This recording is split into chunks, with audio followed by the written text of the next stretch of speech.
In the quiet, devout town of Brentwood, Indiana, life was simple and steady. People went about their days with a certain rhythm, and at the center of it all was St. Augustine Church, a place that represented peace, faith, and unwavering devotion. But one cold December morning, the entire town was shaken to its core when the body of Sister Agnes Walden, a deeply respected nun, was discovered on the outskirts of town. At 36, Sister Agnes was known not only for her devotion to God, but for her kindness and service to the community. Her death was initially presumed to be a tragic accident, a momentary misstep on a dark night. But as the investigation began, detectives soon realized that this was no ordinary accident. As layers of her life began to unfold, so did secrets that would rock the town and uncover a side of Sister Agnes that few had ever imagined. The deeper they dug, the more it became evident. Sister Agnes had been hiding something, a forbidden relationship with none other than Pastor Elijah Keene, the charismatic leader of St. Augustine. Known for his inspiring sermons and strong presence in the community, Pastor Elijah was a figure of admiration in Brentwood. But behind his pious exterior, he had formed a dangerous bond with Sister Agnes, a connection that went far beyond the spiritual. Their relationship, once an innocent friendship built on shared devotion, had transformed into something far more intense. In secret meetings and whispered conversations, their connection deepened, crossing boundaries that neither of them had ever intended. What had begun as a mutual understanding between two devoted people had spiraled into a clandestine affair that would have devastating consequences for both of them. As detectives unraveled the web of lies and hidden desires, one question remained at the center. What had really happened to Sister Agnes? Was her death truly an accident, or was it something darker? A desperate act, or perhaps the final move in a dangerous game of love, obsession, and betrayal? For as long as anyone could remember, St. Augustine Church had been the heart of Brentwood's small religious community. Modest yet dignified, the church's tall stone steeple and rows of wooden pews were familiar sights to all. Every Sunday, devoted parishioners gathered here, their voices echoing in song and prayer, eager to hear the teachings of Pastor Elijah Keene. At 44, Pastor Elijah was more than a spiritual leader. He was a pillar of the community, admired for his eloquent sermons and the unwavering dedication he seemed to have for his flock. But behind his public image lay a man with complexities few knew about. Over the years, his confidence had transformed into something darker, a subtle arrogance that few noticed but those close to him couldn't ignore. He had grown comfortable in his role, perhaps too comfortable, and the line between his duties as a pastor and his own personal desires had begun to blur. Sister Agnes Walden had joined St. Augustine several years earlier, after taking her final vows with the Order of the Blessed Sacrament. Raised in a strict Catholic family, she had felt the call to a religious life from a young age, and she was known for her unwavering commitment to God and to the people of her community. Over the years, her gentle spirit and dedication to her faith earned her the respect and admiration of the church congregation. She was, in many ways, the model of devotion. But as time passed, Sister Agnes found herself drawn to Pastor Elijah. Their initial meetings were purely professional, discussions about church events, activities, and the shared spiritual responsibilities that each held. Elijah admired her strength, her intellect, her quiet devotion, and for her part, Agnes was captivated by his understanding of Scripture and his ability to connect with people on such a personal level. What began as mutual respect soon developed into a bond they neither could resist, a bond that was both beautiful and dangerous. At first, their connection seemed harmless. They would meet after evening services to discuss theology, to share insights on Scripture, leaning on each other for support and guidance in the challenges they faced. But these late-night conversations grew longer and more personal. They shared doubts, fears, and confessions they couldn't share with anyone else. For Sister Agnes, this emotional intimacy was something she hadn't anticipated, a connection deeper than any she had felt since joining the convent. For Elijah, it was the comfort he had been longing for, a companionship that had been missing from his life for far too long. The loneliness of his position, the unspoken isolation that came with his role as a pastor, had taken a toll on him. With Sister Agnes, he felt understood in a way he never had before, and slowly, he began to crave the connection they shared. Soon, this bond crossed into something physical. One evening, after an especially emotional conversation about the pressures they faced, Elijah reached for Agnes's hand. She didn't pull away. The moment was heavy with unspoken desire, and before they knew it, they had crossed a line that could never be uncrossed. From that night on, they met in secret, their affair blossoming in the shadows, hidden from the eyes of the church and the community. The guilt was overwhelming. Both knew they were betraying their vows, their faith, the trust of those around them. But they justified it to themselves, convincing each other that their love was special, something that transcended the rigid rules of the church. For a time, they managed to keep their relationship hidden, but as their connection grew more intense, the more complex their lives became. As their secret relationship deepened, the emotional toll on Sister Agnes became unbearable. She was torn between her love for Elijah and her commitment to her faith. Every moment she spent with him was filled with joy but also guilt and shame. She began withdrawing from the convent community, spending less time with the other nuns, and immersing herself in late-night prayers, hoping to find clarity or forgiveness for what she had done. But the conflict within her only grew stronger. Elijah, on the other hand, was changing as well. What had begun as a source of comfort and companionship for both of them started to morph into something darker. His admiration for Agnes turned into a possessive obsession. He would demand to know where she was, who she was with, and what she was doing. His desire to control her life, to make her his entirely, began to suffocate her. And Agnes found herself trapped, unable to reconcile her feelings for Elijah with her vows, and yet terrified of losing him. Then, the unthinkable happened. Agnes discovered she was pregnant. The signs were subtle at first, but soon became undeniable. Her entire world seemed to collapse around her. She couldn't imagine how she could continue as a nun, having taken vows of chastity and obedience, while secretly carrying a child. The fear of being discovered weighed heavily on her, keeping her awake at night, dreading the day someone might notice. The shame and guilt were overwhelming, but so was the fear of what would happen if the truth came out. Agnes finally mustered the courage to tell Elijah. His reaction stunned her. He didn't believe her at first, questioning her about every detail. But when he accepted the reality, his initial shock quickly turned to panic. Elijah knew that a pregnancy would ruin both of them, not just within the church, but within the entire Brentwood community. They had worked so hard to maintain the appearance of piety, and now everything they had built was about to come crashing down. Despite the shock, Elijah soon shifted to damage control. He proposed that Agnes leave the convent quietly. They could move somewhere far from Brentwood, where no one knew them, and raise the child together. He painted a vision of a new life, free from the constraints of the church, where they could be together without shame or secrecy. But Agnes was torn. She loved Elijah, but the life he was offering felt like a betrayal of everything she believed in.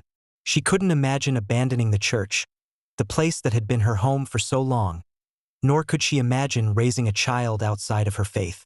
The pregnancy became a source of tension between them. Elijah's frustration grew as Agnes wavered, unable to make a decision. He pressured her constantly, insisting that she choose him over her vows. Agnes, however, couldn't bring herself to walk away from her faith and the life she had dedicated herself to. She had taken vows of chastity, poverty, and obedience, and while her feelings for Elijah were undeniable, she couldn't imagine leaving everything she knew behind. As the months passed, the strain on their relationship reached a breaking point. Agnes tried desperately to hide her growing belly, wearing looser clothing and avoiding the other nuns as much as possible. But she knew it was only a matter of time before someone noticed. The fear of discovery loomed over her like a dark cloud, and with each passing day, she felt the walls closing in. With her pregnancy progressing, the cracks in her relationship with Elijah widened. What had once been a passionate affair had turned into a suffocating trap. Elijah's once kind demeanor had given way to possessiveness, and his desire to control every aspect of Agnes's life became more apparent. Agnes felt as though she was losing herself, trapped between the love she once felt for Elijah and the prison of his obsession. Elijah began showing up at the convent unannounced, waiting for her outside the chapel after evening prayers, demanding they talk about their future. Agnes, terrified that the other nuns would notice, tried to appease him, but it was clear that Elijah was losing control. His love for her had turned into something toxic, something dangerous, and Agnes didn't know how to escape. Finally, one cold evening in early December, Agnes made a decision. She would leave the convent, leave Brentwood, and start a new life somewhere far away, where no one knew her or her secret. She packed a small bag, intending to slip away in the middle of the night before anyone could notice her absence. But Elijah, suspicious and possessive as he had become, discovered her plan. Elijah confronted Agnes in the rectory, his face twisted with anger and betrayal. "You can't leave me," he said, his voice trembling with emotion. "You can't just run away and pretend like none of this ever happened." Agnes tried to explain, to tell him that she couldn't keep living this lie, that she couldn't betray herself or her faith any longer. But Elijah wasn't listening. He grabbed her arm, shaking her violently. "You promised me," he shouted. "You said you loved me. You said we would be together." Agnes, terrified and shaken, pulled away from him. "I can't do this anymore, Elijah," she whispered, her voice barely audible. "I can't keep lying to myself." For a moment, Elijah seemed to soften, his grip loosening as though he understood her words. But then, as if realizing she was serious, his rage flared up again. "If you leave me," he hissed, "I'll tell everyone about the pregnancy. I'll make sure you're ruined." Agnes knew he meant it. She could see the desperation in his eyes, the lengths he was willing to go to keep her in his life. But she couldn't stay. Not after everything that had happened. Not after realizing how far he had fallen from the man she once admired. With tears streaming down her face, she turned and ran, her heart pounding as she escaped into the night. The following morning, Sister Agnes's body was found at the bottom of a steep embankment just outside of town. Her lifeless form was discovered by a group of farmers who had been up early tending to their fields. At first glance, it appeared as though she had fallen, her body battered and bruised from the sharp rocks lining the hillside. Local authorities were called to the scene, and word of Sister Agnes's death spread quickly through Brentwood, leaving the community in shock. The nuns at St. Augustine were devastated, unable to comprehend how such a tragic accident could have happened. But as the police began their initial investigation, certain details didn't sit right with Detective Laura Brennan, a seasoned investigator from the Brentwood Police Department. Brennan arrived at the scene early, the cold morning air thick with mist that clung to the embankment where Sister Agnes had been found. As she crouched down, inspecting the disturbed ground near the edge of the cliff, her instincts told her that this wasn't a simple accident. The embankment was steep, yes, but not the type of place where someone would simply slip and fall, especially someone as cautious and devout as Sister Agnes. Then there were the signs of a struggle. The earth near the cliff's edge was disturbed, as though there had been a scuffle. Torn fabric from Agnes's habit lay snagged on a nearby rock, and the uneven footprints suggested that someone else might have been with her. Detective Brennan's experience told her that these weren't the signs of an accidental fall. Something far more sinister had happened that night. Back at the station, Brennan began her investigation by gathering information about Sister Agnes and interviewing those who had known her best. Most of the nuns at the Order of the Blessed Sacrament described Agnes as gentle, devout, and someone who had led an exemplary life of service. But as Brennan delved deeper, small inconsistencies began to surface.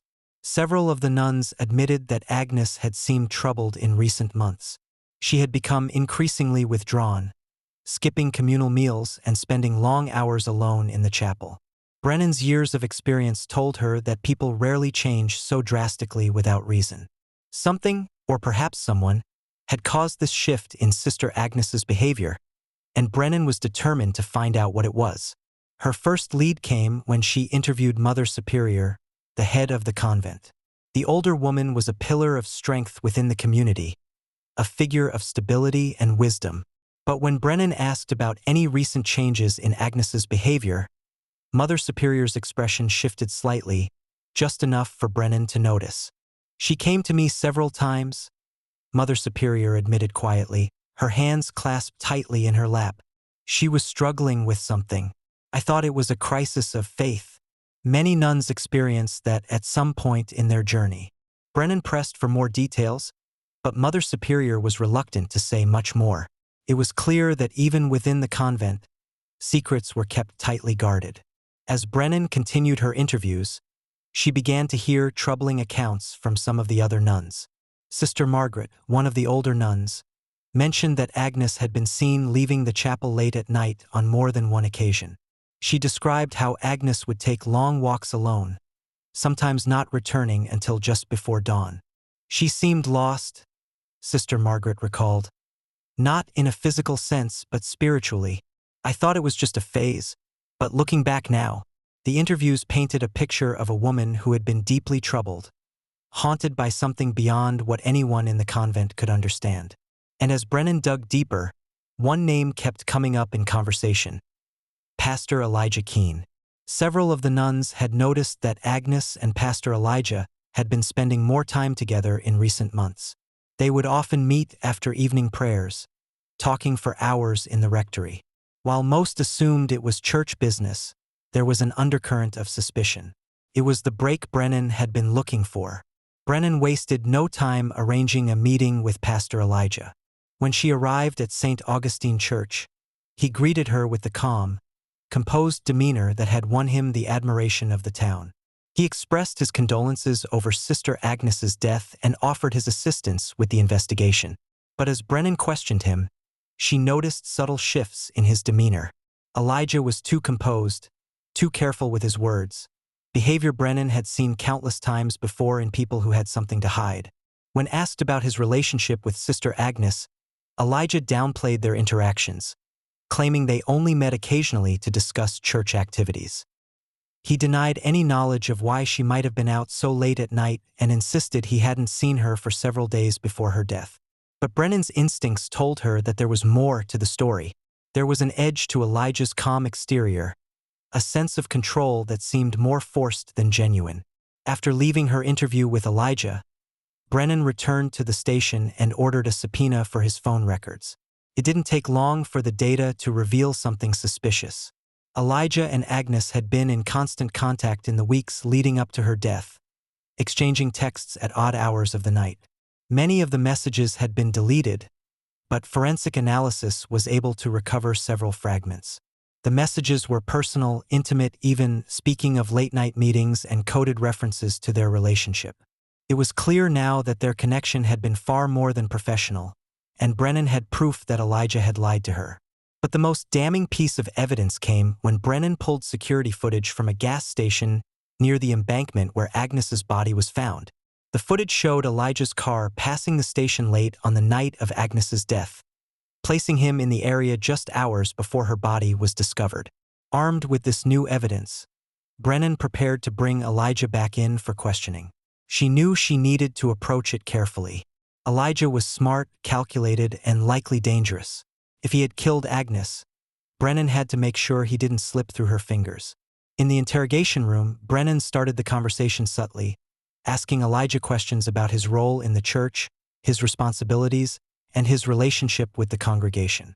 Elijah appeared relaxed, answering her questions with ease. But when Brennan shifted the focus back to Agnes, his demeanor changed. "I understand you and Sister Agnes were close," Brennan said in a neutral tone. "The other nuns mentioned you two spent a lot of time together."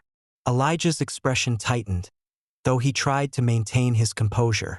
"We worked together on various church activities. She was a dedicated member of the congregation," he replied cautiously. Brennan leaned forward, fixing her gaze on him. "That's not what your phone records suggest."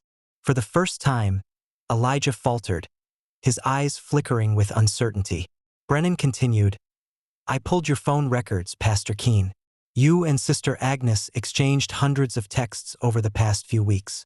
Many of those messages were deleted, but we recovered enough to paint a clear picture of your relationship."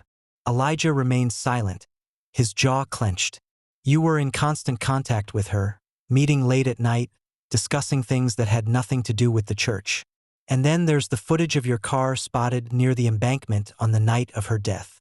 Brennan watched as Elijah's calm facade began to crack, the color draining from his face. "I want to give you a chance to explain, Elijah," she said, her voice soft but firm. "But you need to tell me the truth."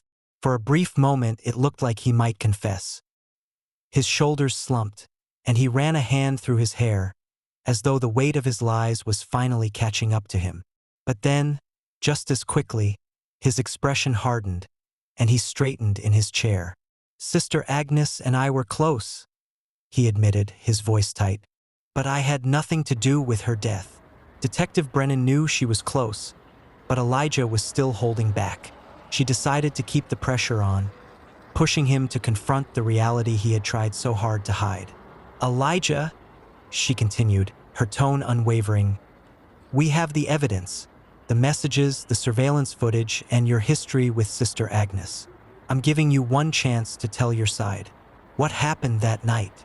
Elijah's facade finally began to crumble. His eyes fixed on the table in front of him, his shoulders slumped. In a voice barely above a whisper, he started to talk.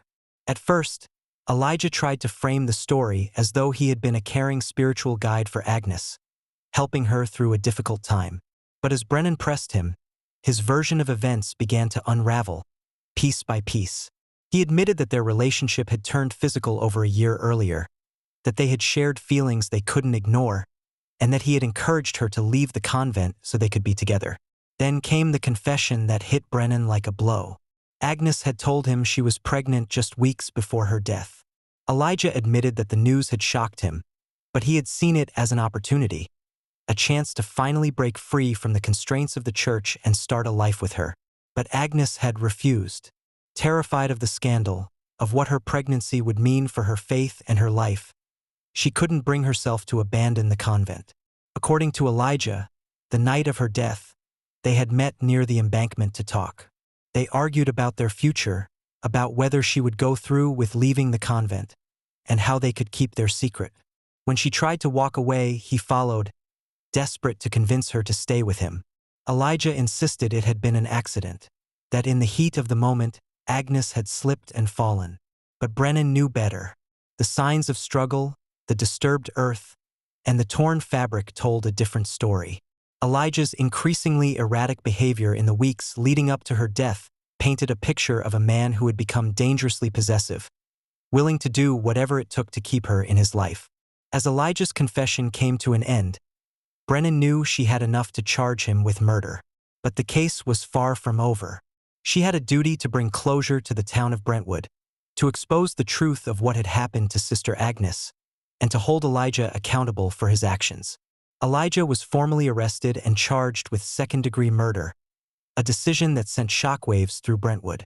News of the scandal spread quickly, and soon, reporters from across the state descended upon the small town, eager to cover the sensational trial of the once respected pastor. The trial itself became a media circus, with every detail of Elijah's affair with Sister Agnes exposed for the world to see. The prosecution built a strong case against Elijah, using the text messages, phone records, financial transactions, and witness statements to paint a picture of a man consumed by obsession. They argued that Elijah had manipulated Agnes, using his position as her spiritual guide to exert control over her. When she tried to break free from their toxic relationship, he had killed her in a fit of rage. The defense, however, tried to portray Elijah as a man who had made mistakes, caught up in a moment of passion but never intending to harm Agnes. They claimed that her death had been a tragic accident and that Elijah had merely been trying to save her from herself, not kill her. But the evidence was overwhelming. Witness after witness testified about Elijah's controlling behavior, his increasing paranoia, and the heated arguments he had with Agnes in the days leading up to her death. The prosecution's most damning evidence came in the form of forensic analysis of the scene. Experts testified that the marks on the ground near the embankment suggested a violent struggle, not a simple fall. The prosecution also presented evidence of Elijah's financial transactions, large cash withdrawals in the weeks leading up to Agnes's death, which they argued indicated that he had been planning to flee with her and start a new life. When she refused, they argued he had snapped. The jury deliberated for several days, weighing the evidence carefully. In the end, they returned with a verdict: guilty of second-degree murder. Elijah was sentenced to 25 years in prison without the possibility of parole.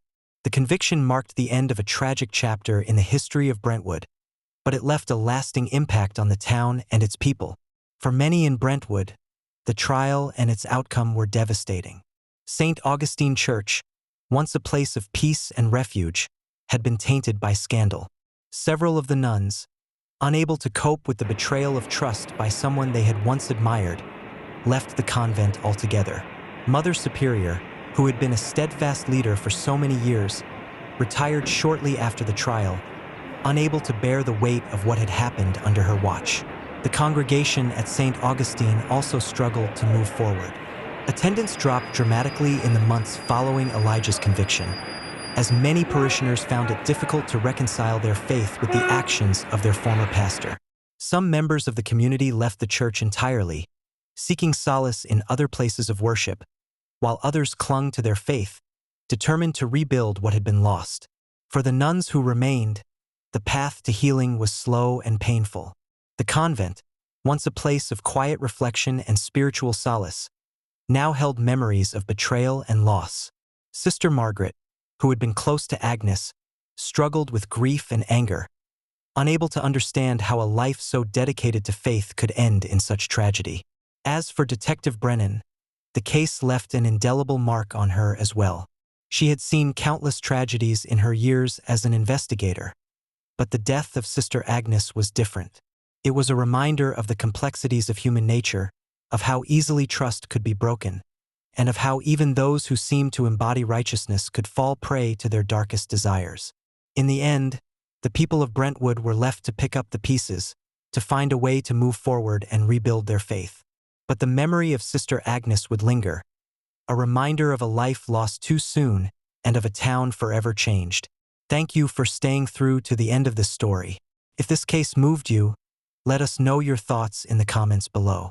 And if you're interested in more stories of unexpected betrayal, tragedy, and redemption, make sure to subscribe to our channel.